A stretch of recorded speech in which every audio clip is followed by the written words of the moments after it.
दुख में सुमिरन सब करे, सुख में करे न कोई। जो सुख में सुमिरन करे, दुख काहे का होए। सुख और दुख मन की दो प्रवृत्तियां हैं। मन के बाद ब्रह्मांड में इसका कोई अस्तित्व नहीं है। देखिए, कोई धनवान को देखकर सुखी है, आह कितना धन है, इसके पास तो सारे ऐश्वर्य संसाधन होंगे। और वो धनवान कॉन्स्टिपेशन से प्रॉब्लम में है, रात को नींद नहीं आ रही, दिन भर स्वास्थ्य के लिए दुखी है। और कोई ऐसा है जिसके पास संसाधन हो सकता है कम हो, मगर परिवार के साथ सुख में रोटी खाता है, सब साथ में बैठकर गप सड़ाका मारते हैं।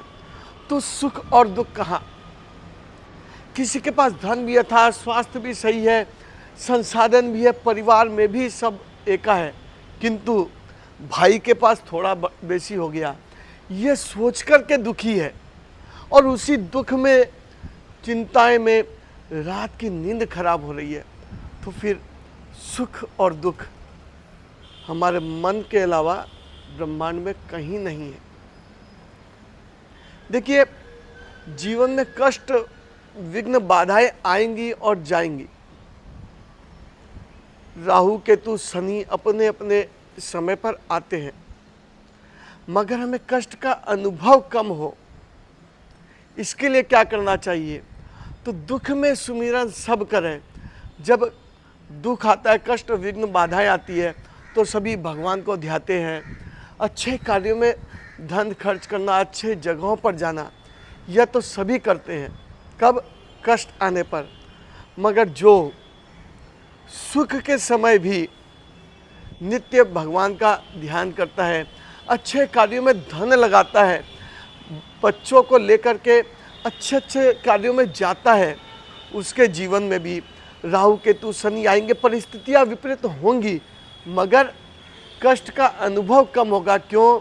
क्योंकि जीवन में सकारात्मकता आती है, भगवान उसे सहने की शक्ति प्रदान करते हैं, इसलिए कष्ट का अनुभव कम हो जाता है।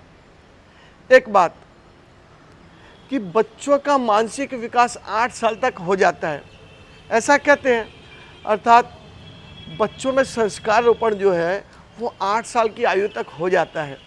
तो उन्हें जीवन भर सकारात्मक यदि रखना है तो क्या करना, बचपन से 5-10 मिनट पूजा में बैठना, अच्छे कार्यों में उन्हें साथ में ले करके जाना, धन का उपयोग अच्छे चीज़ों में सिखाना, यह हमारा दायित्व है। याद रहे, उनके भी जीवन में विघ्न बाधाएं तो आएंगी ही, कोई रोक नहीं सकता है, मगर हर समय कष्ट का अनुभव कम हो। जिस प्रकार किसी को 4 स्टिच आ गई है और वह फिर भी इसकी बात नहीं कर रहा, पॉजिटिविटी की बात करता है, आपका क्या हालचाल यार, ये ठीक है। और कोई छोटी सी खरोच मात्र से कष्ट में है। इसी प्रकार जीवन में दुख के समय खड़े होने की शक्ति साथ रहे, इसके लिए नित्य पूजा ध्यान करना, अच्छे कार्यों में धन लगाना, अच्छे कार्यों में जाना, यह मैं बच्चों को अवश्य सिखाना चाहिए।